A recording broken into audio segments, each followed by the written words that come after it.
Olá pessoal, tudo bem? Eu estou fazendo esse vídeo aqui nesse começo de ano para falar sobre algo que é bastante importante. Você deve estar pensando como organizar, como planejar os seus estudos para ao longo do ano ser eficiente, né? Ter preparo suficiente para enfrentar o vestibular. E na verdade nesse vídeo eu vou mostrar para você como fazer isso, como organizar o seu planejamento. Muitos de vocês estão fazendo vestibular pela primeira vez e estão preocupados em como organizar o estudo, pois devem mudar a forma de estudar daquilo que faziam ano passado, né, no ensino médio, por exemplo, daquilo que farão para esse ano. Alguns talvez não, alguns estejam fazendo vestibular pela segunda ou pela terceira vez, mas também pensam a mesma coisa, também imaginam o que devem mudar, se comparando com aquilo que fizeram no ano passado. Então nós vamos tratar exatamente dessas mudanças. Eu vou dar algumas dicas, algumas orientações na forma de estudar. Tá legal? Para o estudo eficiente, são necessárias duas coisas: roteiro e método. O roteiro, como o nome já diz, ele é uma rota, ele é um caminho. E é importante você ter essa rota, você ter esse caminho definido, planejado, para que ao longo do ano você saiba o que deve seguir, conheça a sequência e desenvolva o seu trabalho. Nós vamos falar bastante também sobre o planejamento. É bem provável que você já tenha tentado estudar de maneiras diferentes, fazendo resumo, usando marca-texto, enfim, fazendo anotações, assistindo aulas, é claro, né? E não tem muita eficiência. Muitas vezes você faz um resumo e depois, ao ler esse resumo, não entende exatamente ou não tem uma sequência lógica. Já aconteceu com você? Já aconteceu de você estudar e não tirar aquela nota que você desejava ou precisava na prova?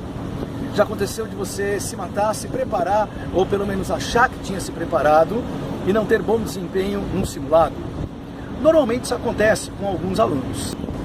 Você já dividiu o seu tempo entre as matérias, né? Planejou estudar um pouco da matéria A, um pouco da matéria B, um pouco da matéria C, e ao final você se perdeu, na verdade extrapolou cada um desses tempos, e ao final percebeu que não deu tempo de estudar tudo que você tinha imaginado.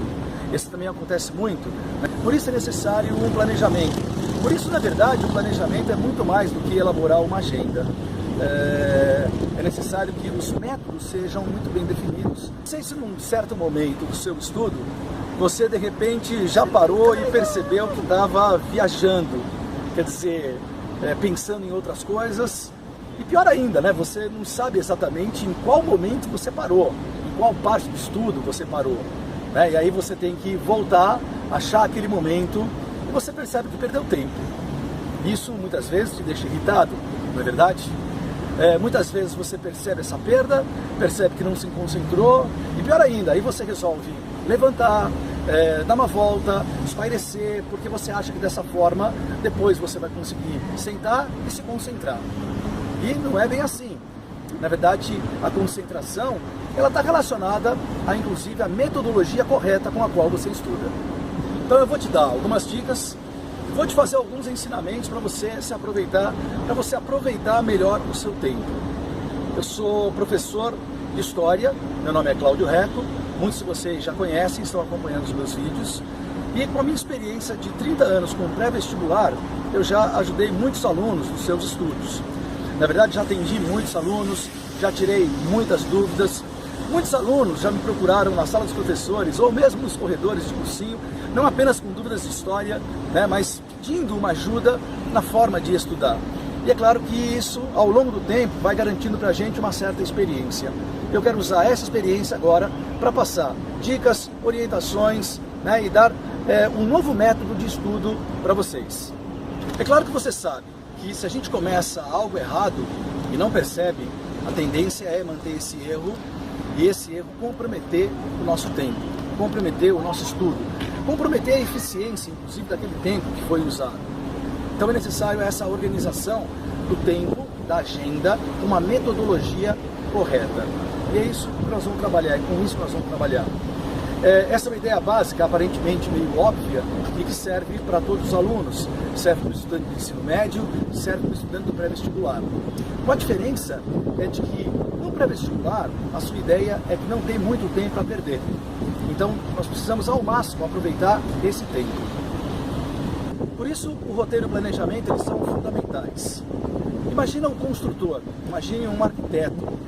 Ele começa o seu trabalho a partir de uma planta, ele tem uma base, é de onde ele vai partir.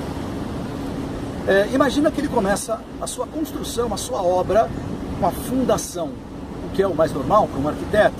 Mas não adianta ele querer começar a fundação se antes ele não comprou o material, se não tem ferro, não tem cimento. Não adianta ele ter a planta, ter o ferro e ter o cimento, se ele não contratou um profissional qualificado para trabalhar com aqueles materiais. O seu estudo é muito parecido, assim como o desenvolvimento de outras atividades profissionais também é parecido.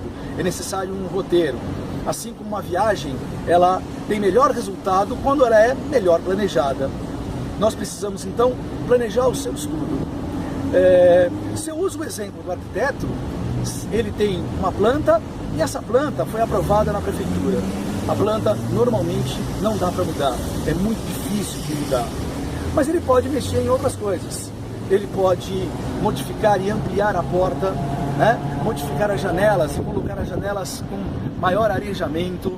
Ele pode usar um material de melhor qualidade. Enfim, ele pode melhorar ao longo do tempo aquele projeto original, aquela planta original. E você vai fazer a mesma coisa. Nós partiremos de uma planta, nós partiremos de um projeto, né? E vamos desenvolver um trabalho que pode e deve, na verdade, ser melhorado ao longo do tempo. Então vamos lá. Anota essas 4 chaves que eu vou te dar para você desenvolver o seu plano de estudo inicialmente, ok? A chave número 1, eu digo que é conhecer o terreno. Na verdade, implica em você conhecer o seu tempo. O tempo que você tem para você, o tempo que você tem para estudar. Como é que você vai fazer isso? Vai pensar em 3 níveis do tempo. Primeiro, quais são as suas atividades obrigatórias? Aquelas atividades que você tem que fazer e você não pode deixá-las de fazer. Por exemplo, você vai à missa, o culto, num determinado dia, todo dia da semana. Coloca aí na sua agenda. Você, uma vez por semana, toma conta do seu irmão mais novo, da sua avó que está em casa, coloca aí na sua agenda. Você treina 2 ou 3 vezes por semana na academia, coloca na sua agenda. Esse é o seu horário fixo, você não vai mexer nesse horário, ok? A segunda coisa que você vai pensar é o seu tempo de aula. Qual é o tempo de aula que você tem? Muitos que estudam ainda, estão na escola ou no cursinho, estudam no período da manhã, ou estudam no período da tarde, enfim. Você vai preencher esse período com um período de aula. Por último, o terceiro período é aquele que vai ficar para você estudar efetivamente. Aquele período no qual você pode se dedicar às suas atividades de aprendizagem, né, de assimilação, né, e de desenvolvimento para enfrentar o vestibular. Então essa é a primeira chave, conhecer o terreno. A segunda chave é a planta, é você ter um conhecimento da base. O que significa isso? Quanto você já estudou até aqui? Ou seja, na sua vida escolar, principalmente no último período, no ensino médio, quanto você se dedicou ao estudo? Nós sabemos que muitos estudantes, na verdade, passam o ensino médio pensando e preocupados com a aprovação, não tanto com o estudo. É claro que existem exceções, né? Gente que se dedicou, gente que estudou, tem gente que no ensino médio já estava preocupado com o Enem, estava preocupado com o vestibular. Então, a primeira coisa é você ter essa consciência. Tá? Ao mesmo tempo, é necessário você ter a seguinte consciência: em quais matérias você se sai melhor, em quais matérias estão as suas melhores notas. E é claro, em quais matérias você se sai pior, em quais matérias você tem as suas piores notas. Então, essa é a planta, essa é a base, né? E a partir dessa base, que é imutável, é que nós vamos desenvolver o trabalho. A terceira chave está relacionada ao estudo de uma forma geral. Um geral que vale para todos, né? Um geral que vale para qualquer estudante, um geral que vale para qualquer vestibular. Então existem algumas metodologias que podem ser usadas e na verdade devem ser usadas por todos. E a quarta chave trata do estudo específico. O estudo específico ele é mais dirigido. O estudo específico ele implica em saber as características pessoais de cada um e implica em saber quais as características do vestibular. Nesse ponto também, o estudo específico, no nosso caso, trata das ciências humanas, trata do estudo da história. Então, nós sabemos que não existe fórmula mágica, nós sabemos que não existe um plano que serve para todo mundo. Apesar de existirem as características específicas, uma parte desse planejamento, uma parte da metodologia implica no conhecimento individual, no planejamento individual. E nós vamos ter que falar um pouquinho sobre esse planejamento, sobre as características individuais de cada um dos estudantes. Então, me acompanha, eu gostaria de fazer um convite para vocês. Eu quero primeiro convidar vocês para comentar esse vídeo. Aqui embaixo, faça um comentário sobre esse vídeo, sobre o que você achou, sobre as dicas que nós demos. O segundo convite, ele está relacionado ao nosso grupo específico no Facebook. Se você ainda não conhece, se inscreve, o grupo de estudo de alta performance, no qual nós fazemos algum acompanhamento, damos algumas dicas para desenvolver esse trabalho. Obrigado por nos acompanhar até aqui, bons estudos, e a gente se encontra ou nos grupos do Facebook ou no próximo vídeo. Bons estudos para vocês!